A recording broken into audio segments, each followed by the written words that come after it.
ito ay gusto kong ikwento sa inyo ang isang bata.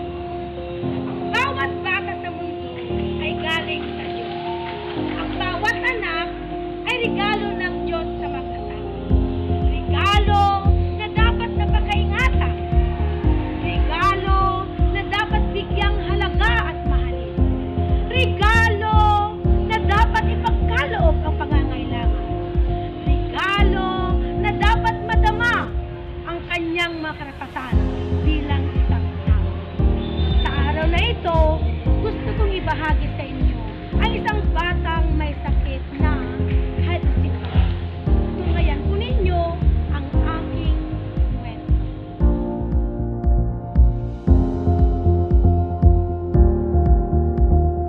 Kami ngayon sa Santa Maria is Sacat Village kina Rachel Velasquez upang aming bisitahin ang batang ito na may sakit na hydrocephalus.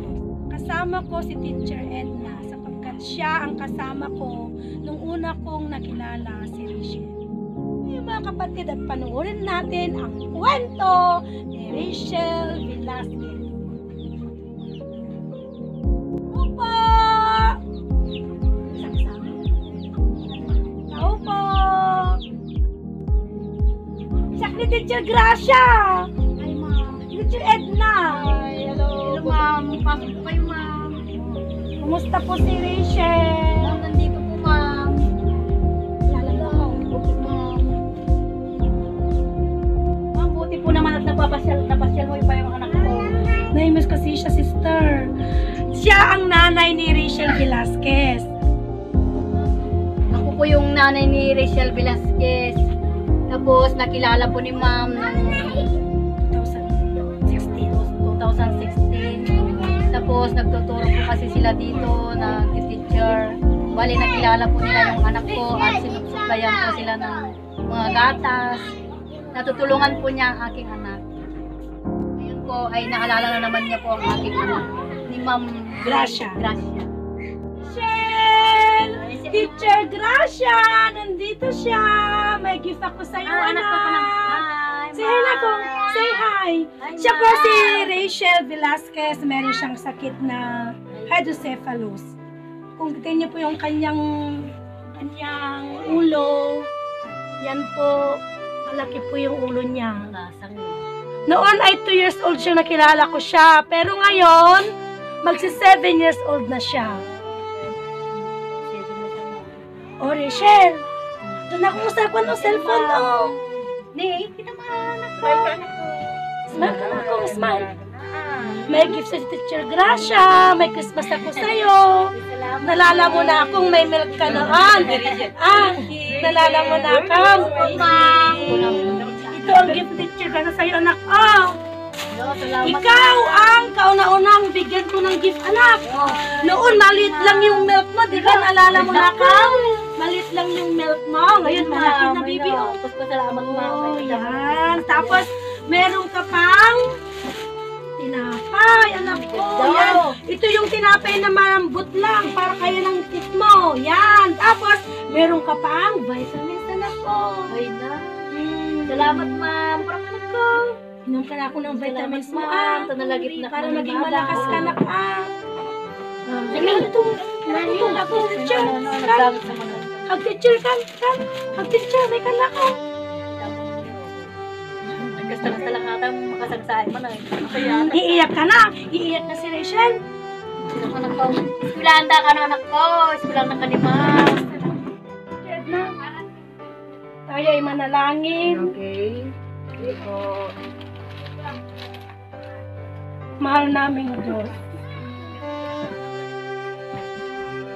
Salamat po dahil binigyan mo kami ng pagkakataon upang may bahagi po namin ang pagmamahal namin kay Rachel. Tuloy nga po, Diyos, ng mga bata ay regalo mo sa mga tahanan, sa mag-asawa, sa pamilya. Panginoon, naway kung ano man po ang sitwasyon ni Rachel, naway maalagaan namin siyang mabuti. Naway maramdaman po namin ng iyong ibig sa pamamagitan niya. Na ibig sabihin, kaming mga magulang, aalagaan po namin ang katulad niya. Mamahalin po namin ang katulad niya. Panginoon, pinagkakatiwala po namin ang batang ito sa iyo. Naway palakihin mo siya ng mabuti. Naway di na siya magkakasakit ng ibang sakit. Dahil ang sakit niya ay napakabigat po ito sa isang pamilya. Pero Panginoon, alam ko po na mahal mo ang mga bata. Sana po alagaan mo siya. Sana po pakaingatan mo siya. Lalong-lalo na po ang kanyang mama na nag-aalaga sa kanya. Muli o Diyos, nagkakatiwala ko sa iyong batang ito. Mahal po namin siya. Amen. Ito pong aking anak ay bali na operahan na po siya. Bali po may hos na po dito po sa ulo niya, tapos napunta po dito sa kanyang katawan, dito sa kanyang tiyan. Pero nakasurvive naman po din siya.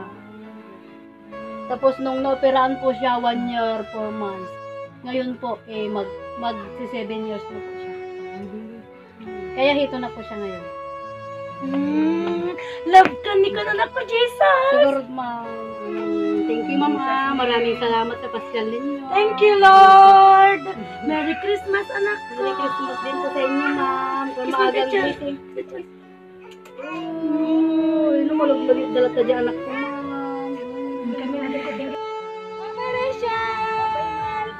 See you next Christmas! Thank you!